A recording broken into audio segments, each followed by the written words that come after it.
Bleached corals are seen at Koh Ratchayai, Thailand, in 2010. Mark Econoa. There are more than 12 million square miles of ocean with low oxygen levels. You must sign in or register to continue reading content.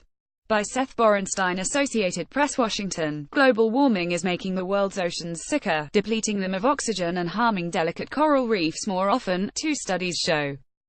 The lower oxygen levels are making marine life far more vulnerable, the researchers said. Oxygen is crucial for nearly all life in the oceans, except for a few microbes. If you can't breathe, nothing else matters. That pretty much describes it, said study lead author Denise Breitberg, a marine ecologist at the Smithsonian Environmental Research Center. As seas are losing oxygen, those areas are no longer habitable by many organisms. She was on a team of scientists, convened by the United Nations, who reported that the drop in oxygen levels is getting worse, choking large areas, and is more of a complex problem than previously thought.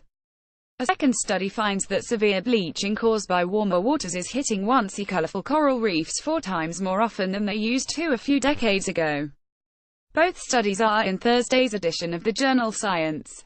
When put all together, there are more than 12 million square miles of ocean with low oxygen levels at a depth of several hundred feet, according to the scientists with the Global Ocean Oxygen Network.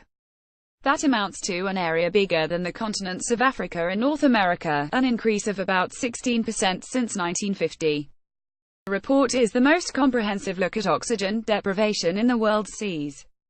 The low oxygen problem is the biggest unknown climate change consequence out there, said Lisa Levin, a study co-author and professor of biological oceanography at the Scripps Institution of Oceanography. Levin said researchers have seen coastal dead zones from fertilizer pollution from farms before, as well as areas of low oxygen in open ocean blamed on warmer waters, but this study shows how the two problems are interconnected with common causes and potential solutions. Just off Southern California, we've lost 20 to 30% of our oxygen off the outer shelf, Levin said. That's a huge loss. Some low oxygen levels in the world's ocean are natural, but not this much, Breitberg said.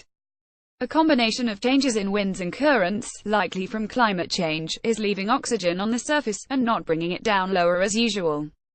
On top of that, warmer water simply doesn't hold as much oxygen unless oxygen dissolves and gets into the water, she said. Oxygen loss is a real and significant problem in the oceans, said University of Georgia marine scientist Samantha Joy, who wasn't part of the study but praised it. Levels of ocean oxygen are changing potentially faster than higher organisms can cope. In a separate study, a team of experts looked at 100 coral reefs around the globe and how often they have had severe bleaching since 1980. Bleaching is caused purely by warmer waters, when it's nearly 2 degrees above the normal highest temperatures for an area. In the early 1980s, bleaching episodes would happen at a rate of once every 25 to 30 years. As of 2016, they now are happening just under once every 6 years, the study found. Bleaching isn't quite killing the delicate corals, but making them extremely sick by breaking down the crucial microscopic algae living inside the coral. Bleaching is like ripping out your guts for coral, said study co-author Mark Eakin, coordinator of the Coral Reef Watch program for the U.S. National Oceanic and Atmospheric Administration.